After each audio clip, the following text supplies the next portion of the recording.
Bonjour Léo. Bonjour Amaury. Bon, c'est un peu bizarre de te dire bonjour, on a déjà fait une vidéo juste avant, mais bon, pour les secrets de la vidéo, on donne l'impression que c'est un début de discussion. Merci de prendre ce temps pour qu'on puisse discuter un petit peu SEO sur cette chaîne que je viens de créer. L'idée, c'est justement d'essayer de comprendre un petit peu ton parcours, qu'est-ce que tu fais, qu'est-ce qui t'a amené dans le SEO, et puis échanger un petit peu sur concrètement qu'est-ce qui est important pour toi dans le SEO, et que on discute pour proposer un contenu intéressant sur justement le SEO, le référencement, et puis voir si on peut élargir un petit peu en fonction de ce que la discussion nous donnera.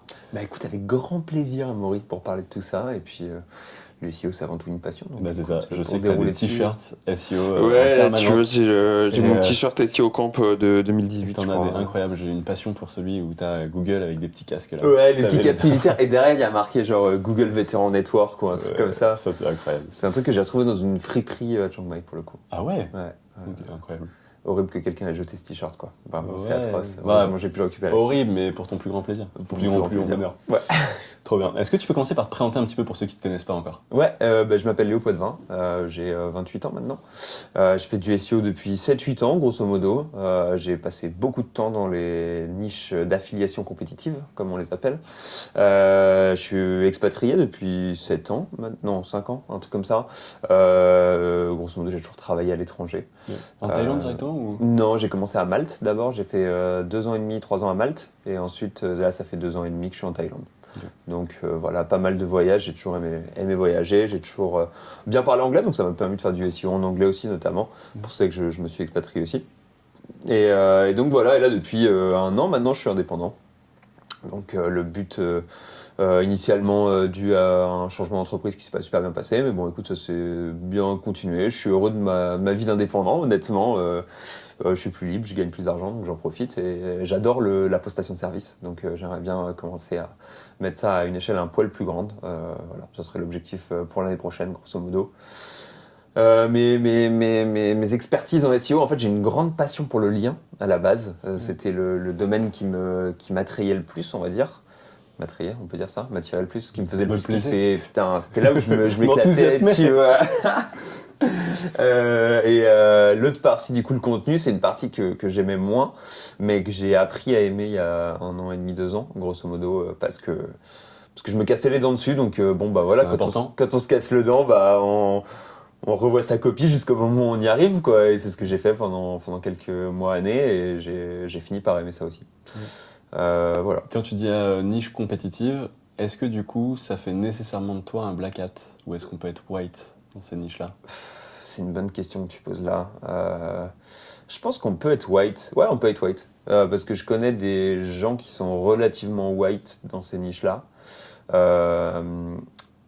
Mais il y a un mais.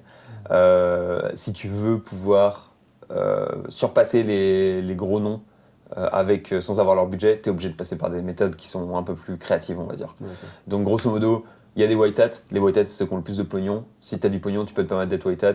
Si t'es pas blindé et riche comme Crésus, va falloir être un peu plus filou, et donc souvent un poil plus black hat. Ok.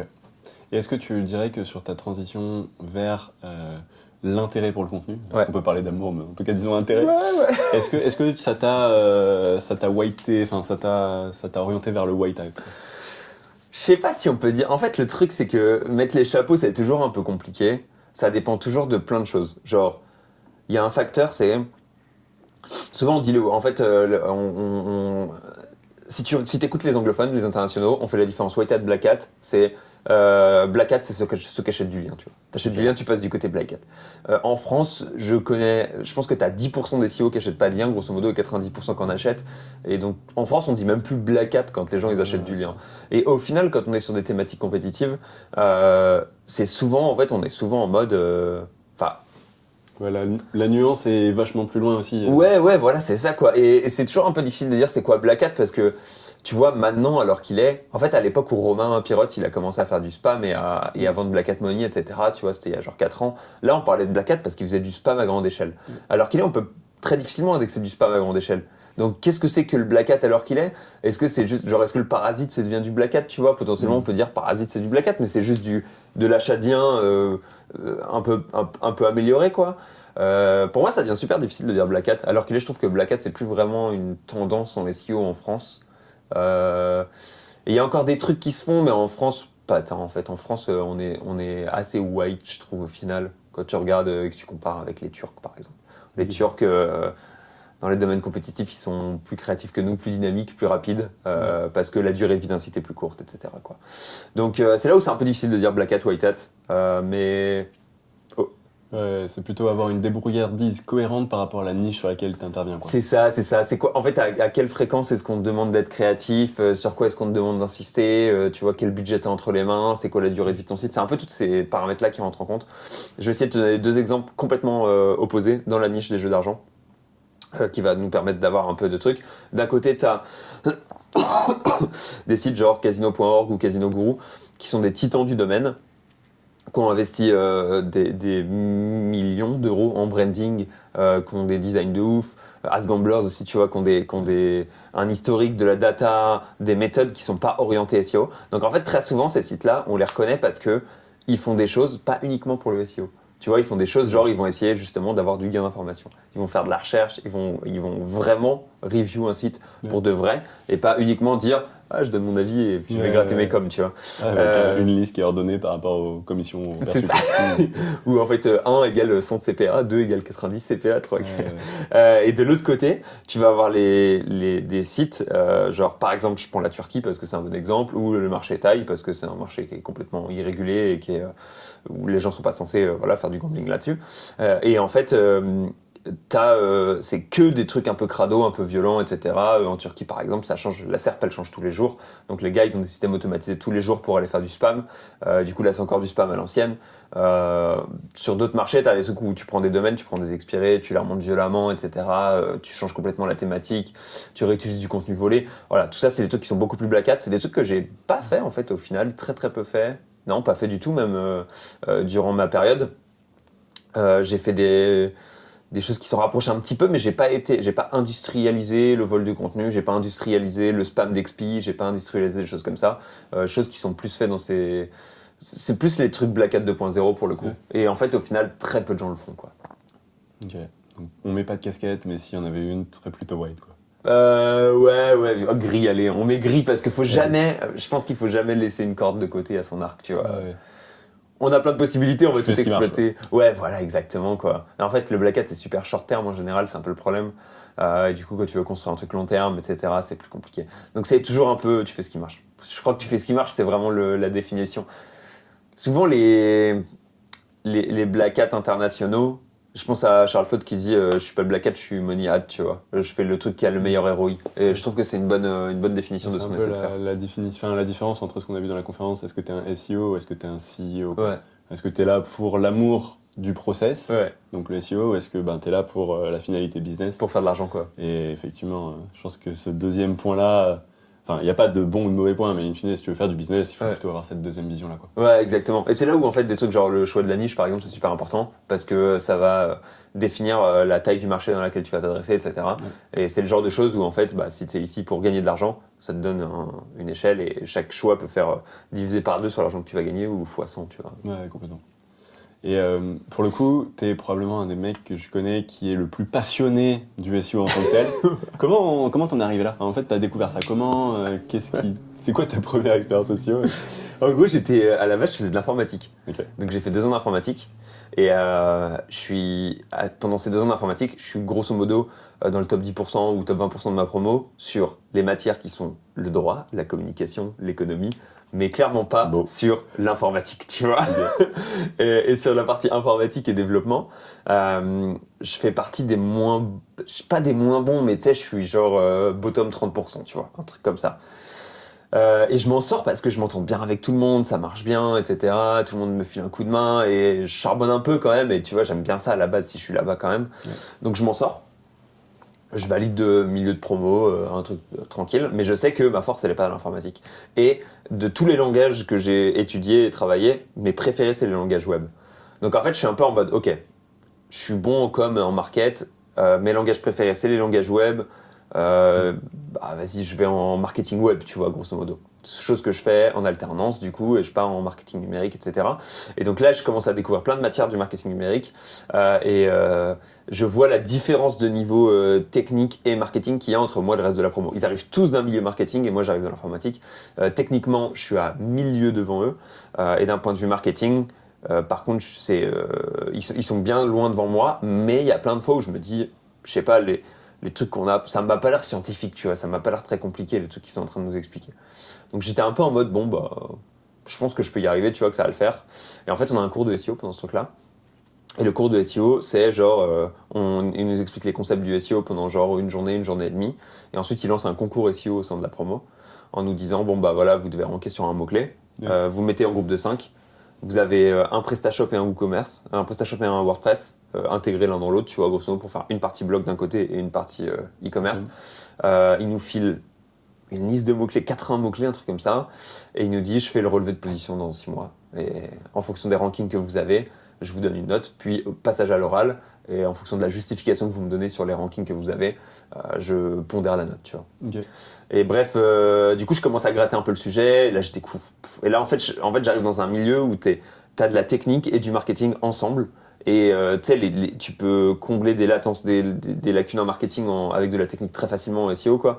Et surtout à l'époque, on parle de 2017-2018. Donc je découvre le spin, par exemple. Alors là, je commence à spin toutes les pages dans tous les sens. Ça fait n'importe quoi. En termes de production de contenu, on fait de la merde aussi. Bref, c'était marrant. On dérive plein de trucs, on teste plein de choses. L'optimisation technique, j'adorais, tu vois, accélérer la vitesse du site, etc. Et du coup, toutes mes compétences techniques arrivent dans un milieu du marketing où je peux me défouler et ça marche trop bien. Et c'est ce qui se passe. Je rencontre pendant cette année-là aussi Alan Pladix, qui est un SEO Black Hat français de génie. Et on fait avec Alan nous dit, ah putain, j'adore les concours SEO, c'est top que vous fassiez un concours SEO. Vas-y, je vous file du lien. Et du coup, en fait, lui, il a le plus gros PBN d'Europe, voire du monde, théoriquement. Du coup, il nous envoie du lien gratos, comme ça, tu vois. Donc, le site, il prend du lien, on prend full patate. Qu'est-ce qui se passe après compliqué pour tes petits copains de promo d'avoir autant de... Non, mais mec, il n'y avait pas de combat, quoi, tu vois. Ouais. En vrai, s'il y avait une autre équipe qui faisait du bon travail, qui était un peu mon pote, et genre, c'était marrant parce qu'on était tous les deux chacun de notre côté en train d'essayer de se challenger. Mais en fait, plus le temps avançait, plus... le lien commençait à faire effet et c'était trop puissant, quoi, en fait. Impossible pour eux d'avoir des liens de bonne qualité. Et donc, ce qui s'est passé, c'est qu'on a commencé à avoir un niveau qui était quand même pas dégueu en SEO. Je me renseigne en même temps sur le négatif SEO, sur plein de... Et en fait, tu sais, je bouffe du YouTube, je bouffe du Twitter et je suis à fond dedans. Et je me souviens, il faudrait que je ressorte la conférence, putain, je dis ça comme si c'était une conférence, l'oral de fin d'études SEO. Et on fait un oral qui était genre... comment est-ce qu'on a gagné, tu vois, c'était un oral de 20 minutes, un truc comme ça. Explication de 5 minutes, comment on a gagné. Et explication de 15 minutes, qu'est-ce qu'on aurait pu faire pour écraser encore plus la situation, tu vois. Et là, on sortait plein de théories SEO et de trucs genre comment est-ce qu'on aurait pu faire du négatif SEO, comment est-ce qu'on aurait pu décupler nos efforts avec un peu plus de temps, un peu plus d'énergie, des strats qui auraient pu être intéressantes si on avait eu du budget. Et en fait, tout ça faisait voir à notre prof de SEO, je pense, on était limité parce qu'on est des étudiants et qu'on a fait un petit truc vite fait, mais regarde toute la théorie qu'on a engrangée, tu vois, et tout l'esprit qu'on a derrière. Et donc voilà, bref, on gagne ce concours, j'ai une très bonne note en SEO et la passion était déclenchée en fait, et dans la foulée je commence à faire du freelance pour des tout petits clients à droite à gauche en petits tests. Je finis ma 2e année d'alternance en école de commerce et ensuite j'aimais tellement le SEO que je voulais trouver un taf en SEO. Même en alternance en dernière année, si j'avais déjà un travail, je voulais changer et partir en SEO parce que c'était déjà ma passion, c'était déjà trop déclenché. Et là, du coup, je pars chez Cdiscount. Je suis entouré avec des gens qui sont pas autant passionnés que moi, mais je vois des gens autour de moi qui sont un peu passionnés. Donc, tu sais, ça éveille des trucs, ça continue, etc. Et voilà, de fil en aiguille, la passion m'a jamais lâché après, quoi. Ouais, t'as mis le doigt et après tu t'es fait happer et tu continues à te faire happer. Ouais. Limite, la passion, elle ralentit un tout petit peu maintenant que je suis indépendant et qu'en fait je dois focus d'autres trucs et que les numéro 1 vecteurs de croissance, c'est plus vraiment le SEO pour moi. C'est pas ma connaissance SEO, c'est genre est-ce que je suis bon commercial, est-ce que je suis bon communicant, c'est quoi mon image, etc. Et c'est tous ces vecteurs-là qui deviennent plus importants alors qu'il est pour moi que juste est-ce que je suis bon en SEO, quoi. Ouais, complètement. Et du coup, dans ta carrière de SEO de début jusqu'à maintenant, carrière. On peut le dire maintenant, c'est une carrière que j'ai eue. Sans forcément, tu vas rentrer dans un détail vraiment, en gardant cette confidentialité. Ouais. Qu'est-ce que ça serait le résultat dont tu es le plus fier ou le challenge le plus élevé que tu as pu avoir justement, dans tes expériences SEO? C'était un peu des steps, je dirais. Je peux t'en citer plusieurs. Je pense que chez Cdiscount, il y a 2-3 trucs qui étaient intéressants. Il y a une fois où je fais des suggestions sur les rich data, les structures data et les rich snippets à enrichir sur le site. Je devais être insupportable. Franchement, en tant qu'alternant, j'ai un alternant comme ça, je te jure, j'en peux plus quoi. Parce qu'ils étaient pas autant passionnés que moi et je leur faisais des suggestions genre une fois par jour, tu vois. De modifications à mettre sur le site de Cdiscount. En production sur 150 000 pages, quoi. T'imagines bien que... 150 000, 50 millions. Okay, oui. T'imagines bien que le petit gars qui vient d'arriver, qui nous casse les couilles. Moi, je demandais, mon taf, c'était de refaire des H1. Et j'étais là à faire des suggestions tous les jours. On pourrait faire ça, on pourrait faire ça, on pourrait faire ça. Avec une tolérance au danger, genre jusque-là. Les gens, ils étaient là, grosso modo, Léo, structure ta pensée et ferme ta gueule, tu vois. C'était les deux choses qu'on me disait. Et notamment, il y a une fois où je fais des remarques sur la structure data en disant on pourrait implémenter ça, etc. Et elles me disent bien vu, ça j'avoue qu'on pourrait l'implémenter, c'est simple, ça suit les guidelines de Google, c'est cool. Donc ça, j'étais vraiment fier, je me souviens, c'était un peu le premier truc qui avait été implémenté dans les suggestions que j'avais fait. Et ensuite, on m'avait filé un mini projet au sein de Cdiscount où j'avais dû faire préparer le comparateur de vol de Cdiscount d'un point de vue SEO. Donc assez intéressant parce que c'est du programmatique et tout, c'était de la logique, du ménage interne et tout. Donc ça, j'étais assez content. Fier du projet que j'avais rendu. Donc ça, c'était un peu les premiers beaux succès que j'avais eu. Ensuite, je me suis battu aux USA quand j'ai déménagé à Malte. Je me suis battu aux USA sur la requête meilleur casino en ligne aux USA. Donc c'est une requête sur laquelle je me suis battu un peu et j'avais des beaux succès et c'était beaucoup de modifications de contenu. C'était une position qui était monitorée à l'heure, donc en fait j'avais un tool qui monitorait toutes les heures c'était quoi la situation et tu voyais, je prenais la position, genre c'était une P0, je la prenais 4 heures pendant la nuit, des trucs comme ça, tu vois, j'étais là genre ok, c'est quoi les fluctuations, je faisais mon changement dans la journée, je passais toute ma journée sur une seule page, tu vois, je passais 3 semaines d'affilée sur une seule page et après 3 semaines je pris une mise à jour qui nous a dégommé et j'étais passé de 6e à 15e donc je pouvais plus ranker en P0. Et ensuite, quand je suis passé sur les marchés francophones, j'ai pris quelques mises à jour qui m'ont mis bien et ça faisait plaisir, quoi. Quand tu vois une mise à jour que tous tes chiffres sont ouverts, tu te dis putain, là, je fais du bon travail, quoi. Et ensuite, management de grosse équipe avec Green Tomato Media, ça c'était super agréable. Plus aller trigger des jolies positions aussi, tu vois, t'es P3, P5 depuis longtemps, tu trouves le hack qui te fait passer P1, même si c'est que pendant un mois ou deux, pareil, là aussi j'étais très content. Sur le plus gros site, la P1, la plus grosse P1, etc. Donc quand t'as cassé ton meilleur mot-clé, t'es fier. Ouais, ça. Et grosso modo, ouais, je dirais que c'est un peu les gros trucs que j'ai fait dans ma carrière, les steps desquels je suis vraiment fier d'avoir cassé mon top mot-clé plusieurs fois, en fait, avec plusieurs sites différents, dans plusieurs boîtes différentes. Je suis passé d'une boîte à une autre et j'ai recassé le même mot-clé, ça fait plaisir. Et tu vois, genre justement, quand t'as ce mot-clé-là cible, le mot-clé ultime, c'est quoi le truc d'après? C'est aller le faire avec un autre site? Non, c'est... Enfin, oui, d'un côté, parce que t'as toujours genre 2-3 sites sous ta gestion, quoi. Mais c'est casser les autres mots-clés, hein, parce qu'en fait, t'as cassé le mot-clé ultime, mais il y en a encore. Oui. Enfin, tu sais, dans le secteur, il y a grosso modo une petite centaine de mots-clés, je pense, qui sont intéressants. Du coup, tu travailles sur tes 100 mots-clés en continu. C'est impossible que t'aies les 100. J'ai connu très très peu de gens qui avaient réussi à dominer 70%, on va dire, des top 100 mots-clés.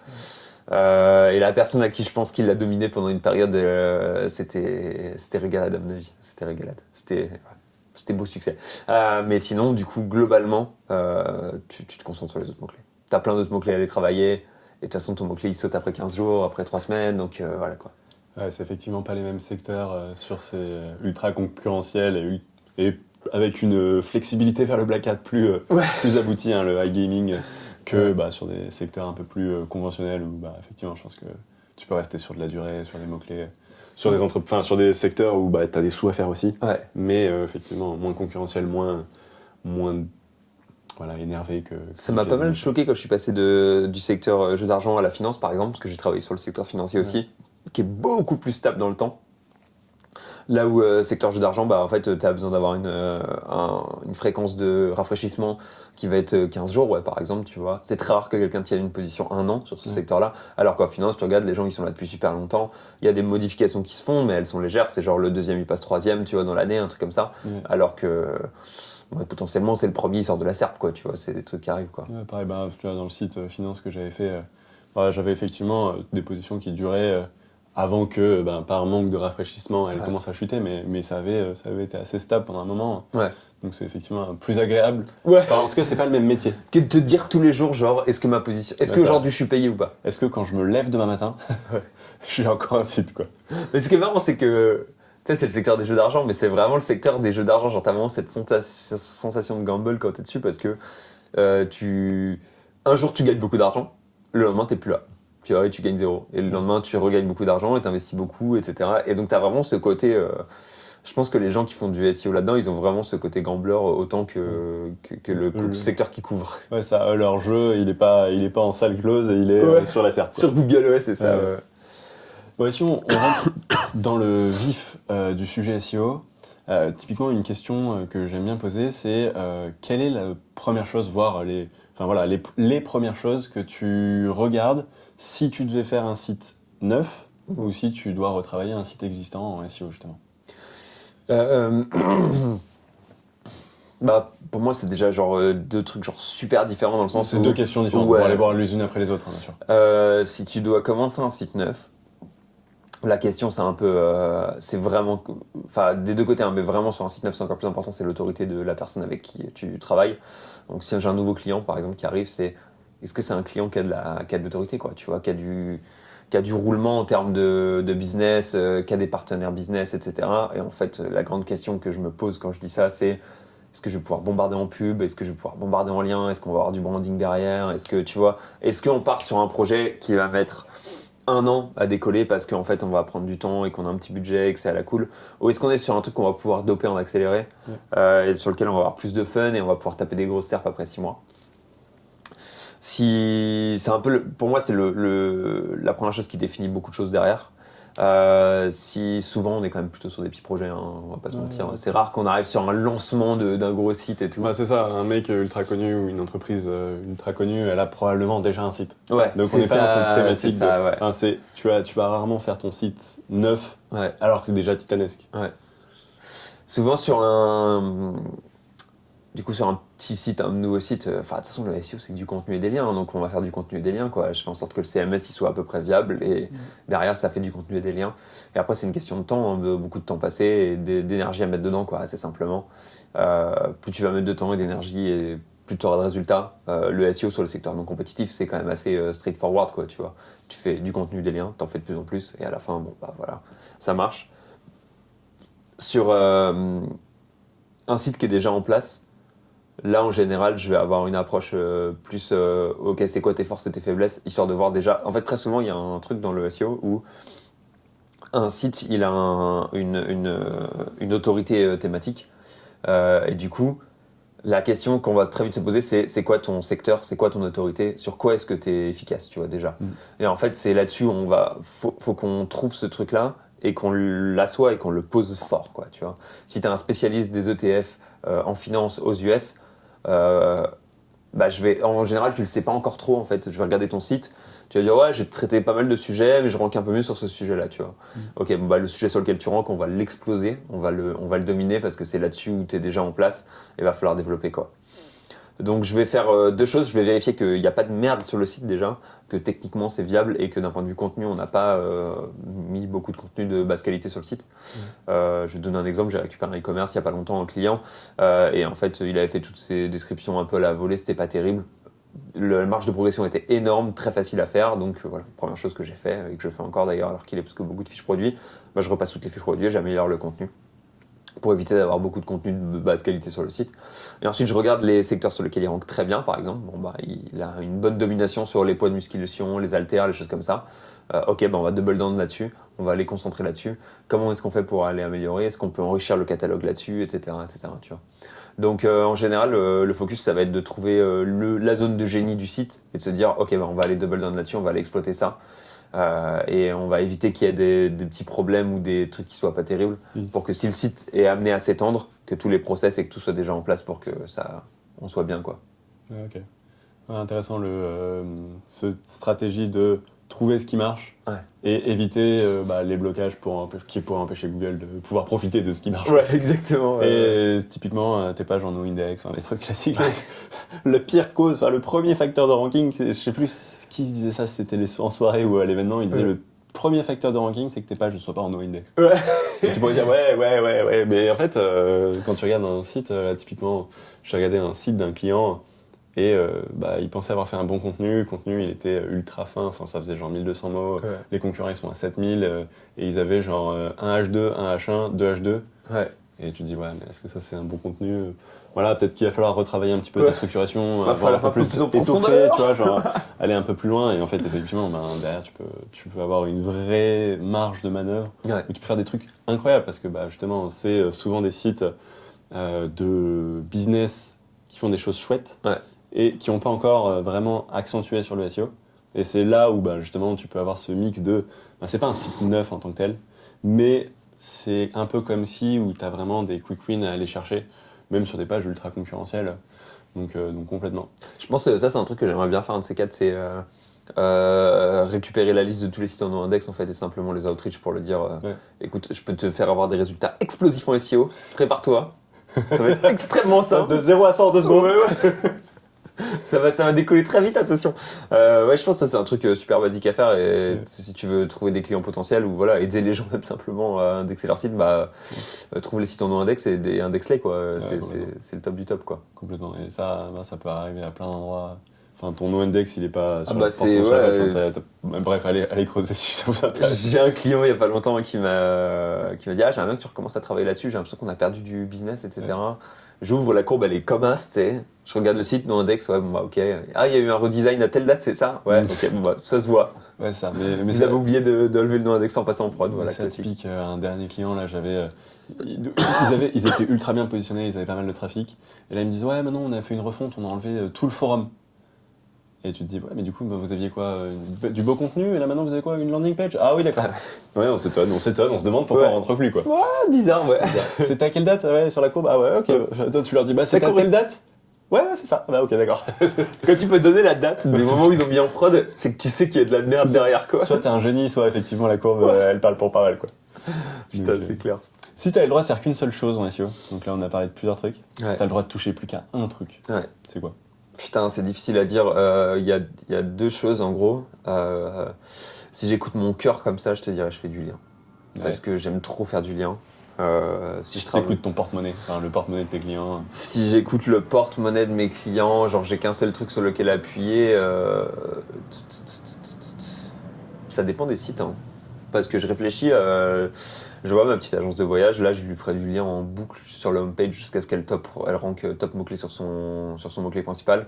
Et je pourrais le faire qu'avec du lien, et ça serait le plus économique, je pense, et le plus straightforward. Maintenant qu'elle a un site avec du contenu. Ouais, enfin, même s'il y avait très peu de contenu, en fait, même s'il y avait que 20 pages sur son site, ça serait ok, parce qu'en fait, c'est pas un secteur très compétitif, tu peux ranker sur ton top mot-clé avec 20 pages, c'est cohérent, tu vois. Tant que t'as une landing page qui est cohérente et que t'as une offre et tout, c'est ok. Je pense à mon e-com d'équipement sportif par exemple, lui je lui ferais du contenu quoi, parce que alors qu'il a déjà un petit peu de lien et le gros point bloquant c'est le contenu et ça se voit, hein, il a fait x3 en 3 mois parce que j'ai juste retapé ses fiches produits donc t'es sur un truc où tu peux y aller. Le lien c'est le truc qui me fait le plus triper, c'est ce que je kiffe le plus faire et c'est pour ça que encore récemment tu vois m'associer avec Linkavista pour aller améliorer la plateforme et trouver un moyen d'avoir des plateformes de liens qui soient super faciles à utiliser et agréables et pas chères et tout, c'est un truc qui me tient à cœur et qui me fait plaisir. Ouais. Mais maintenant, en fait, faire du lien H24, c'est un peu monotone des fois. Et du coup, le contenu, t'as plus de choses à réfléchir, tu vois. Genre, tu réfléchis plus loin quand tu réfléchis sur le contenu. Genre, il y a la marge de progression, elle est énorme, tu vois, et c'est pas juste du quantitatif. Et du coup, peut-être que le contenu serait plus intéressant long terme que ne l'est le lien. Mais putain, qu'est-ce que j'aime faire du lien. Et du coup, qu'est-ce que c'est pour toi un bon lien? Un bon lien, il est pas tout seul. Un bon lien, c'est plein de liens. C'est une question de quantité. Un bon lien, c'est plein de choses. Mais grosso modo, c'est un lien qui pousse, hein, c'est toujours la même chose, quoi. Ensuite, c'est impossible à prévoir en avance, un lien qui pousse. Et du coup, qui pousse, ça veut dire quoi? Qui te fait ranker, hein, quoi, c'est simplement. Mais bon, de manière classique, c'est un lien qui est thématisé, c'est un lien qui a du PageRank, qui a de la patate, qui est lui-même linké, qui est tout ce que tu veux, quoi. Mais c'est super difficile à tout ça, c'est des notions un peu subjectives ou des indicateurs qu'on n'a pas. Ouais. C'est un peu le problème qu'il y a alors qu'il est. Je vais te dire un lien qui pousse, c'est un lien qui te fait ranker, ok, mais ça tu peux pas le savoir en avance. Je vais te dire un lien, c'est un lien qui a du page rank, ouais, mais bon, ça tu peux pas le savoir en avance. Du coup, tu te fies aux outils des indicateurs, enfin aux indicateurs des outils. Les indicateurs des outils qui sont tous fucked up et manipulés ou manipulables du moins. Du coup, tu vas dire, ok, bon, on va checker le trafic, ouais, mais c'est manipulable aussi, etc. Bref, ça devient super compliqué de trouver ce que c'est que vraiment un bon lien.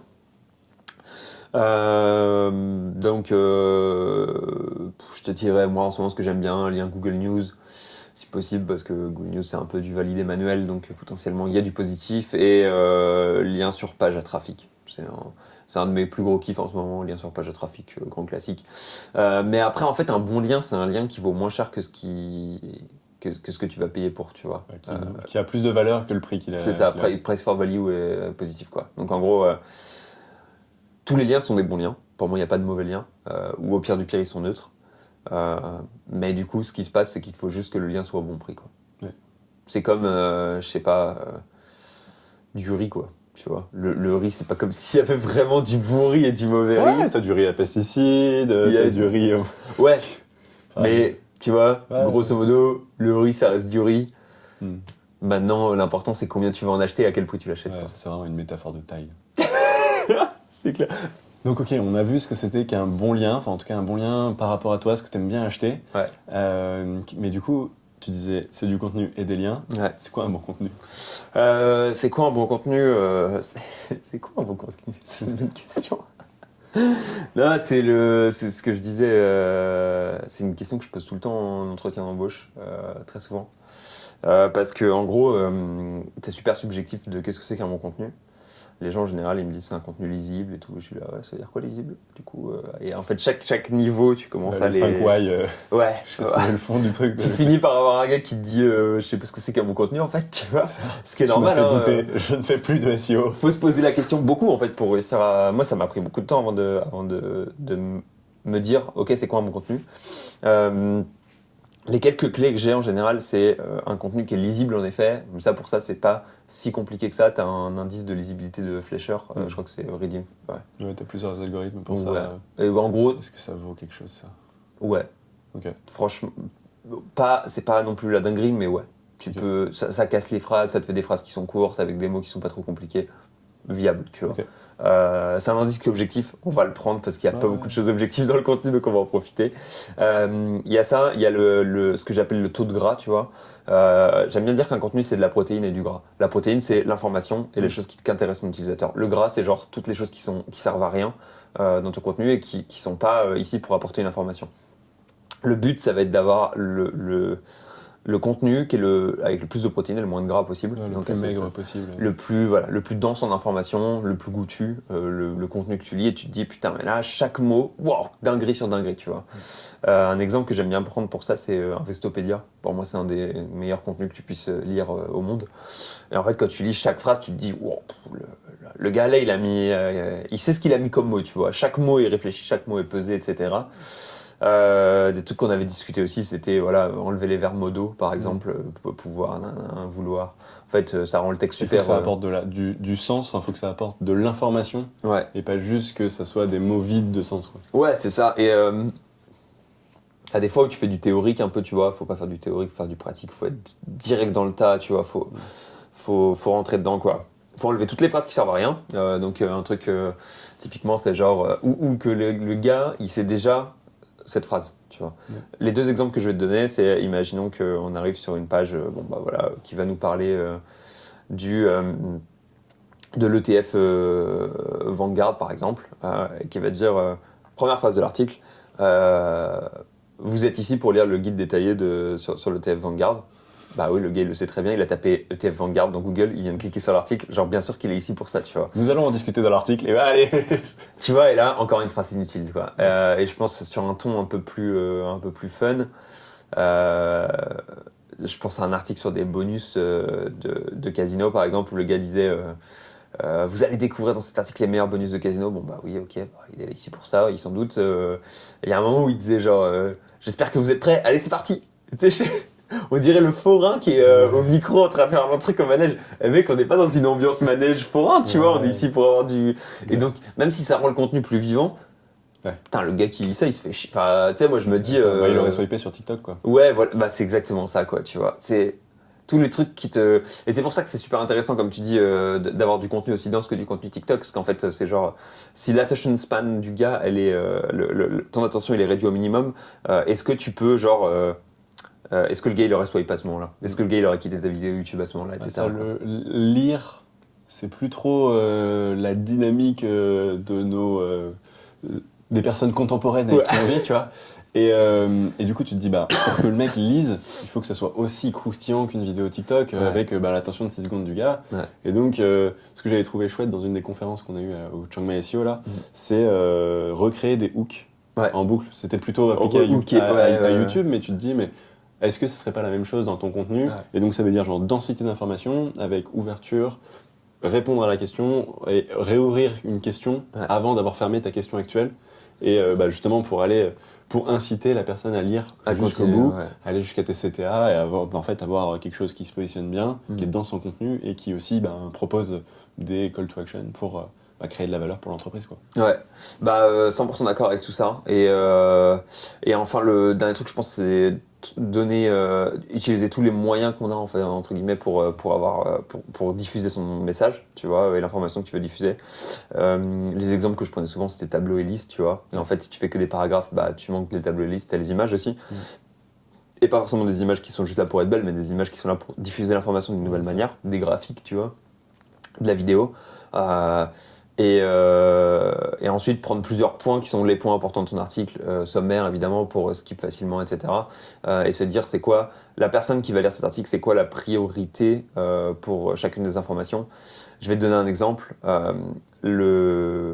Comment ça s'appelle, si la personne elle tape ETF Vanguard par exemple, t'as pas besoin de lui expliquer ce que c'est qu'un ETF. Elle l'a tapé dans le nom, elle le sait déjà. Peut-être que c'est important, au final, pour certaines personnes, peut-être qu'elle l'a juste lu, elle n'est pas sûre, mais tu ne le mets pas en premier.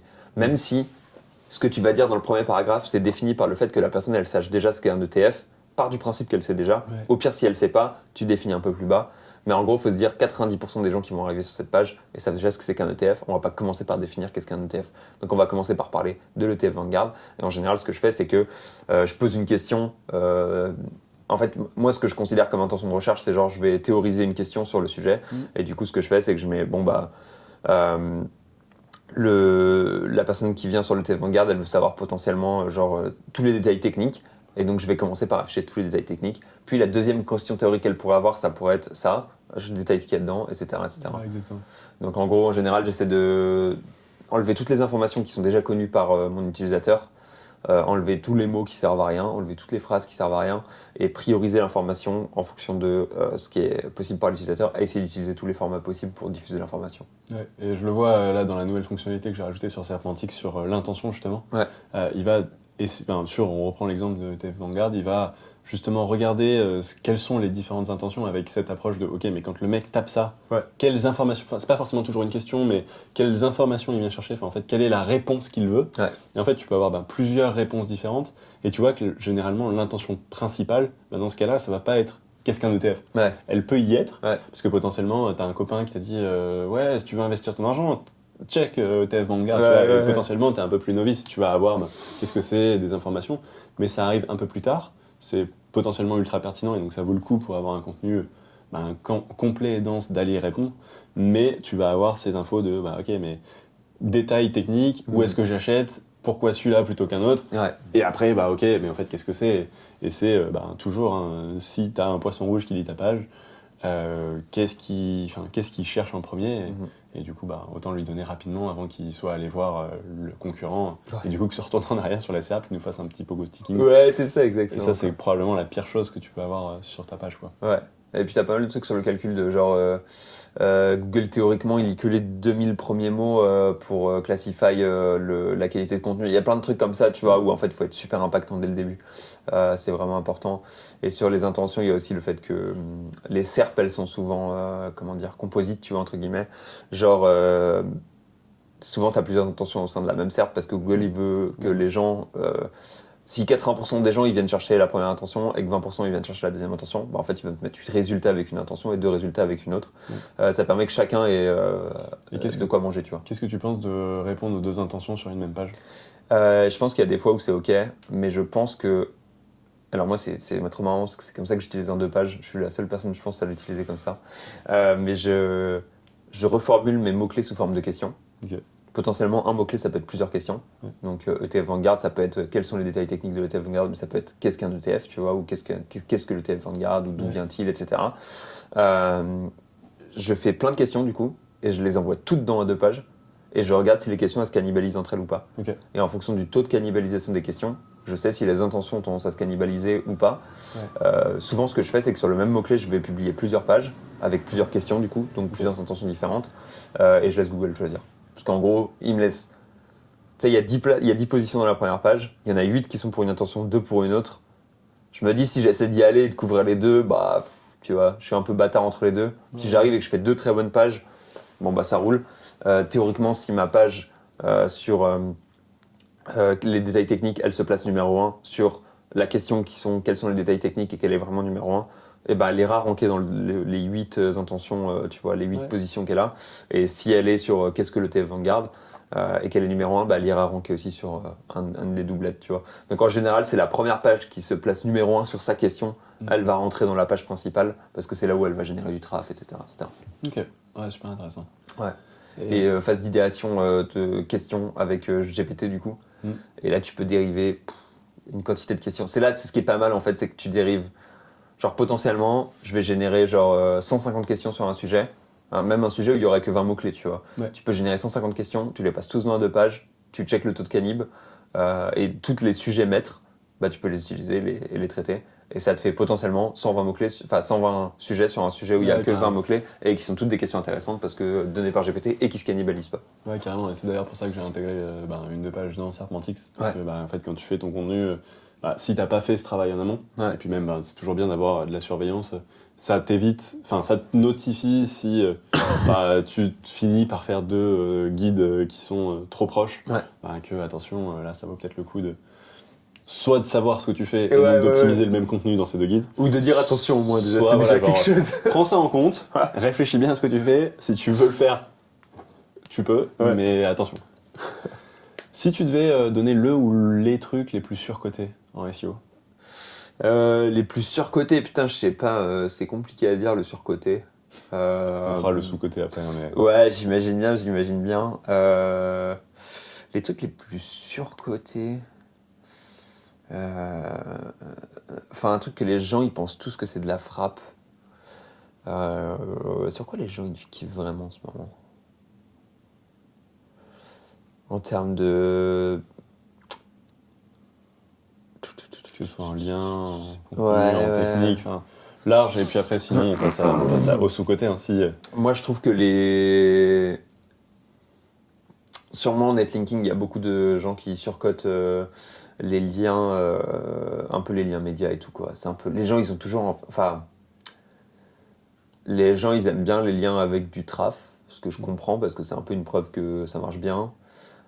Mais je pense qu'il y a une décorrélation entre... En gros, s'il y a un sujet e-traf, potentiellement, c'est parce qu'il y a du bon contenu. Et je pense pas que le bon contenu, ça rentre en compte dans le PageRank que tu reçois d'un site, tu vois. Ou du moins, c'est minoritaire. Ouais. Du coup, je pense que les gens, ils font une assimilation qui est pas bonne, qui est le site fait du traf, du coup, il a du bon contenu. Du coup, il va pousser, alors qu'en fait, il y a une étape qui est pas la bonne dans le raisonnement, tu vois. Ouais. Puis après, donc, je dirais... Du contenu, quand même, c'est tous les mots fake traf... tous les mots-clés fake traf. C'est toujours le... Quand t'as ces mots-clés, quand t'as ces scores ou ces métriques agrégées, ok, t'as 10 000 de traf, mais si ça vient tout de streaming mots-clés... en fait, tu vois, genre, tu peux toujours aller creuser un peu plus loin. Il y a Edwin qui m'a fait tellement exploser de rire cette semaine encore, avec... parler à Antonin et Tom, 2 gars qui vendent du lien, et il leur disait... putain, il avait déjà bu 2 bières, donc il commençait déjà à être chaud, quoi. Franchement, je trouve que le Chiang Mai SEO, il vaut le coup juste pour voir Edwin quand il a bu 2 verres. Parce que c'est tellement drôle. Et il disait, allez, il faut que je relance un projet là. Vous avez combien de sites chacun là ? Toi 15, vous faites combien sur le casino ? Ils sont là genre, bah ouais, x2, normal.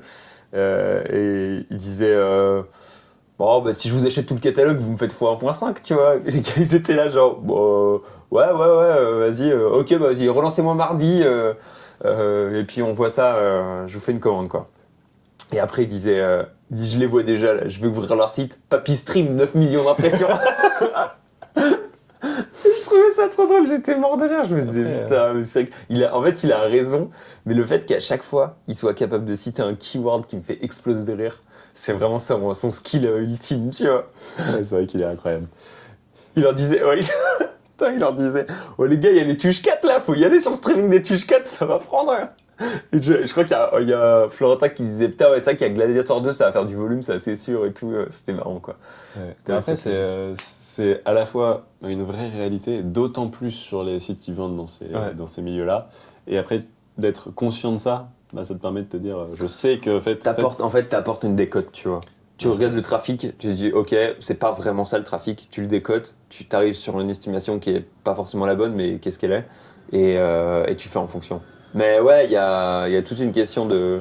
En fait, quand tu achètes du lien, tu fais des... Moi, c'est des systèmes de décote dans ma tête, où je me dis, en gros, ce lien-là, au vu de toutes ces métriques, au vu de tout ça, il apporte 100 en pageant, tu vois, 100 indices imaginaires. Et après, je me dis, ah ouais, mais il est pas dans ma théma. Du coup, moins 20 points, par exemple, tu vois. Donc, il apporte plus que 80. Ah ouais, mais ma page, elle va glisser pendant 1 an ou 2, tu vois, par exemple. Ou alors même, c'est pas ma langue. Moi-même, je peux acheter des liens qui sont pas ma langue, c'est ok. Juste, je le décode, tu vois, symboliquement. Ok, plus que 50 en PageRank. Mon lien, il va pas être en homepage parce que je suis sur une thématique qui veulent pas afficher en homepage. Ok, moins 20 encore. Je suis à 30 de PageRank estimé, tu vois, d'indices théoriques que j'aurais dans la tête. Du coup, sur le prix estimé, il faut que je vois, ok, est-ce que je suis sur un prix où ça vaut le coup ou pas, tu vois, étant donné que j'ai décoté plusieurs fois parce que je suis arrivé à ça.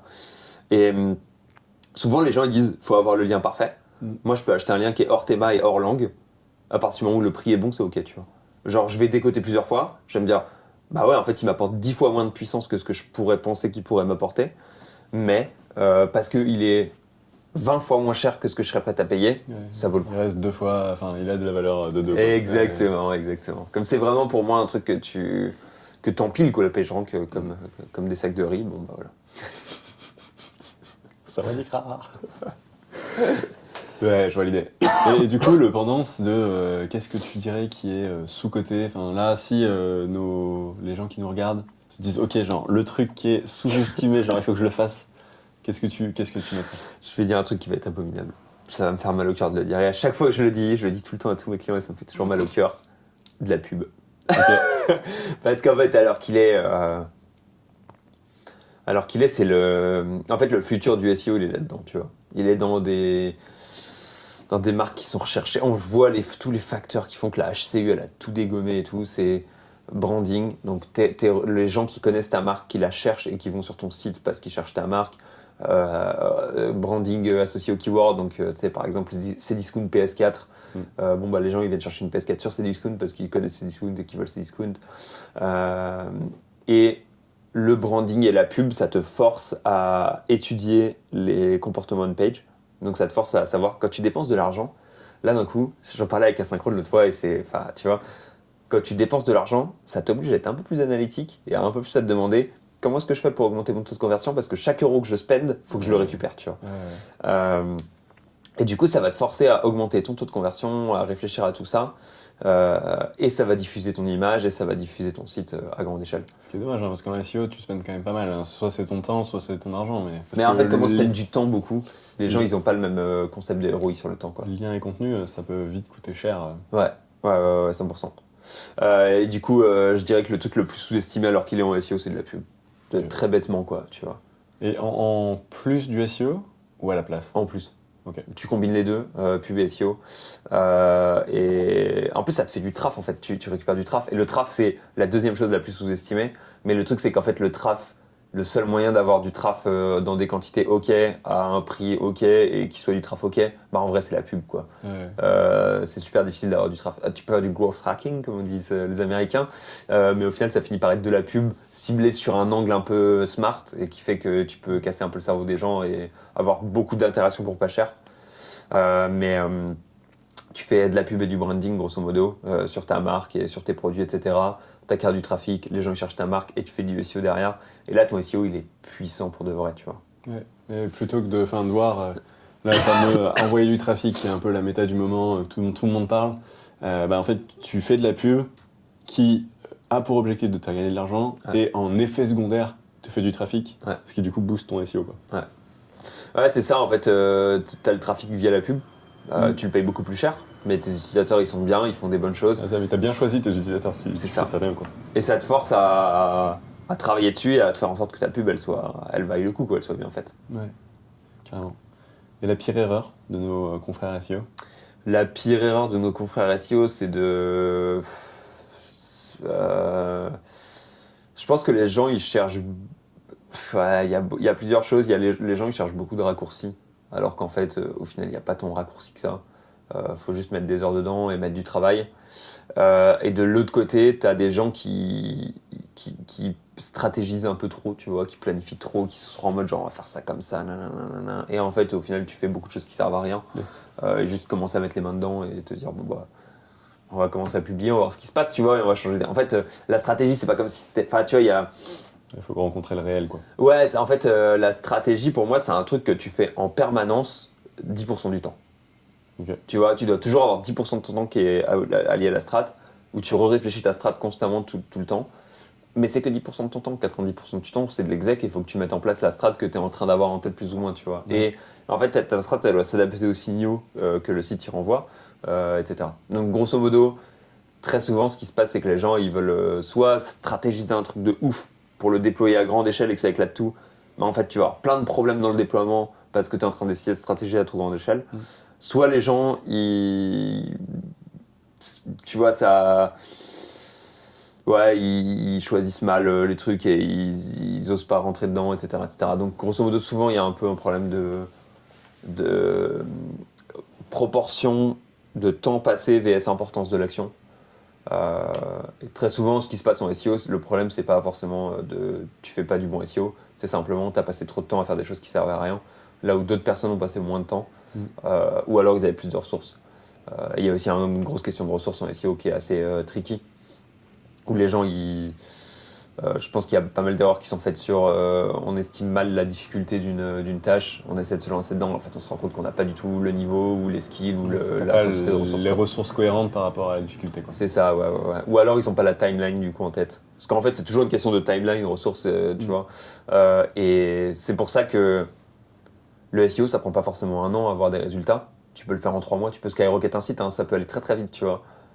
Mais souvent au vu des ressources que les clients ils ont, bah en fait ça prend un an. Ou moins, parce qu'en fait il va falloir du temps, parce que Google va devoir mettre du temps à digérer, etc.